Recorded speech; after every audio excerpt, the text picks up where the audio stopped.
Hi, welcome to Juice Bar. Today we're gonna have a black and white cocktail.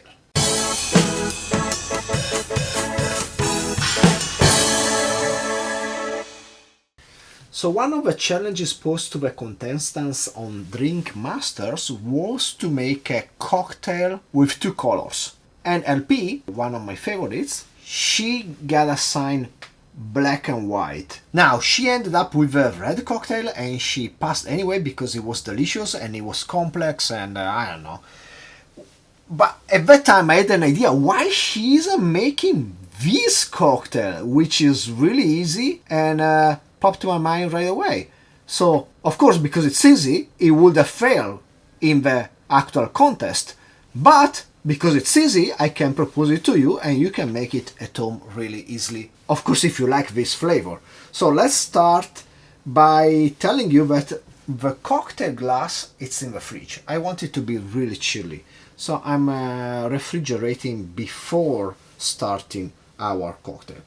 And our cocktail is going to be divided in two parts. One black, which is going to be this part, and one white, which is going to be this part. So let's start with the black part, and we are going to have 20 milliliters of liqueur. This liqueur is a liquorice liqueur from Sardinia.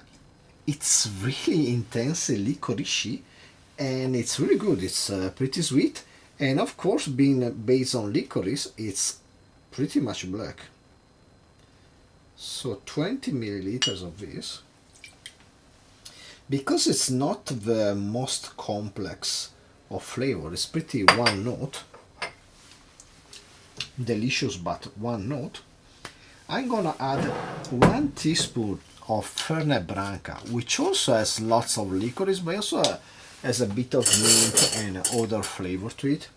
So it's gonna add a tiny bit of complexity, and actually it's gonna bring it a bit closer to the actual flavor of the absinthe, which is gonna come next. So now we have these, I'm gonna get some ice, just a few cubes. And I'm gonna give this a stir. Of course, I know licorice is not such a common flavor around the world. Most people hate licorice, but for me, growing up in Italy, licorice it's super common. Actually, I think most people in Italy like licorice. We have 100% licorice. We have licorice sticks that you will just chew on. Licorice is normal flavor in Italy. People really like it. It is delicious. Okay, now for the second part of our cocktail, I'm gonna get first the ice and I'm gonna make it wet.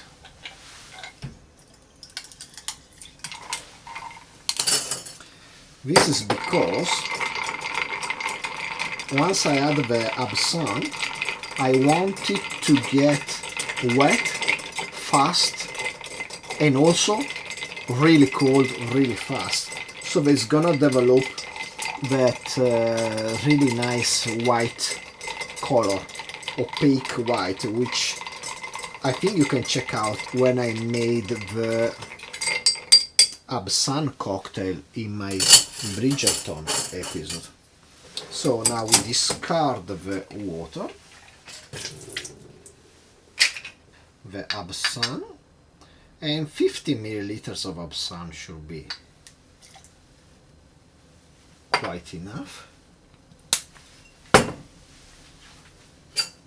It's absinthe Pontarlier, it's transparent but it behaves the same way as a green absinthe, meaning that it's gonna become white and opaque after it gets contact with some cold water.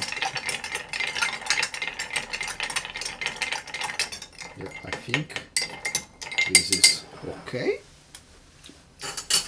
Now time for our glass.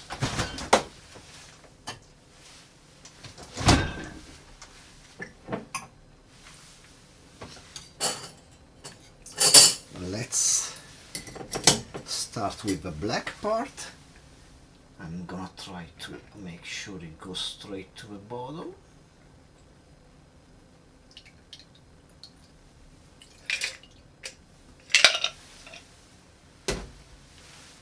And then let's finish with our white part, which I'm gonna make trickle down here along the spoon.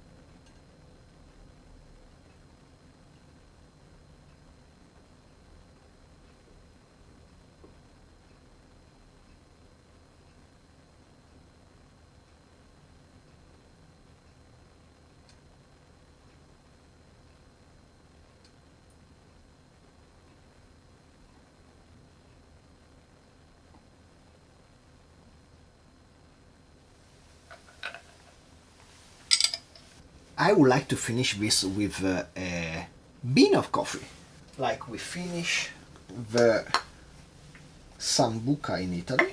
Sambuca is also anise flavor, and it has a white color. And we usually, when we have a Sambuca, we put a mosca, we say, which means fly, on top. And there you go. A black and white cocktail I will call the Solo Black. It's pretty like that, but I think we need to give it a quick stir.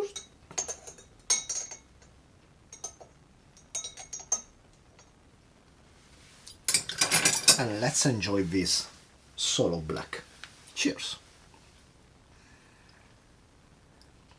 Good is good. Minty, licorice, anise.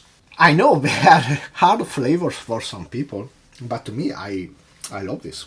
I think it's gonna go really well after dinner to help you digest, but maybe even before for some people, some weird people, because the absinthe, like that anise flavor, is pretty good as an aperitif too. It is pretty intense, but not too strong in the end, because we diluted the absinthe, even though it comes at 56%, but we only put 15 milliliters. And about the licorice liqueur, which constitutes the most part of the cocktail, it's only 23%. The Fernet Branca, it's 40, but it's just a teaspoon. And I think it's needed because it brings a bit of different layer to the whole affair, which otherwise risk of being a bit too plain. So I hope you enjoyed the video. Please like, subscribe, comment down below. Share with anybody you like, you don't like. Stir yourself a drink, and hopefully I will see you next time. Cheers!